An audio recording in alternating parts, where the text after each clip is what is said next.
Sim2 présente un nouveau cube. C'est ça, donc le nouveau cube va s'appeler Supercube.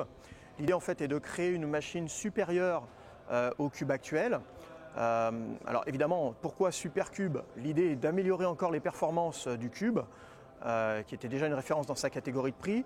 Là, on va avoir une puissance lumineuse supérieure, donc on va vouloir faire une image plus grande. Qui dit image plus grande, une exigence supérieure également de la part du spectateur. Et pour sublimer l'image, la roue de couleur a changé, on a augmenté sa vitesse et on a également passé de 2 fois 3 segments RVB à 2 fois 3 segments RVB plus les couleurs secondaires, donc cyan, jaune et magenta. Et enfin, on gagne un lens shift qui va permettre de le placer dans des pièces encore plus acrobatiques en termes d'installation, je dirais.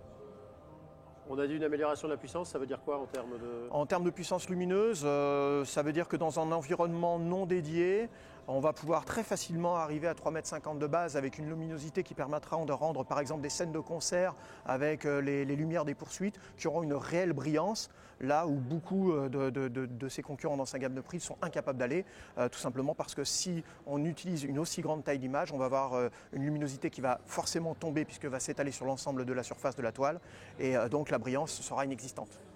Connectique.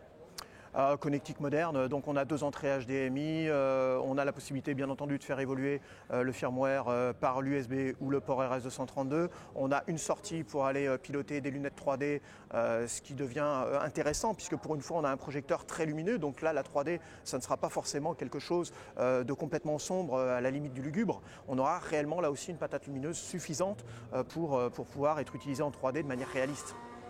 Alors il y a aussi un autre produit, il y a le LED. Oui, tout à fait, qui est présenté donc dans la salle qui est derrière nous, qui est donc le Nero 3.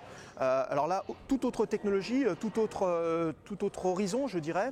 Là, l'idée, c'est d'avoir vraiment un espace colorimétrique le plus large possible, le plus fidèle possible, le plus précis possible également.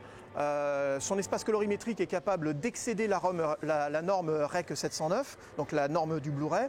On n'est pas encore au REC 2020 spécifié par l'Ultra HD, mais on est déjà beaucoup plus large. Donc on va avoir des couleurs beaucoup plus réalistes, beaucoup plus nuancées, beaucoup plus texturées, qui vont permettre en fait d'avoir quelque chose de plus naturel et qui sera beaucoup plus acceptable pour l'œil et donc beaucoup plus crédible. Je présume que comme c'est du LED, durée de vie aussi qui va être là, l'énorme avantage d'un projecteur LED, c'est que la durée de vie des LED, on va dire entre 30 000 et 40 000 heures, c'est des choses, si on s'amusait à regarder tous les jours 2 heures de film, on en a pour 10 ans. Donc c'est quelque chose de virtuellement inusable. En fait, on changera de projecteur non pas parce qu'il sera devenu fatigué, mais simplement parce qu'il sera devenu obsolète.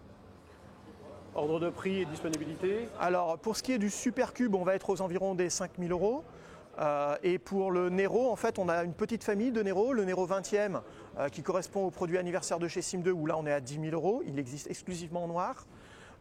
Puis, on arrive au Nero 3, qui existe en blanc et en noir, avec une trappe qui permet de totalement dissimuler les câbles, comme sur le Cube. Là, on est aux environs de 12 000 € TTC. Et enfin, le dernier de la famille est une version, ce qu'on appelle short throw, c'est-à-dire pour être très près de l'écran. Et là, par contre, on est à 13 000 €.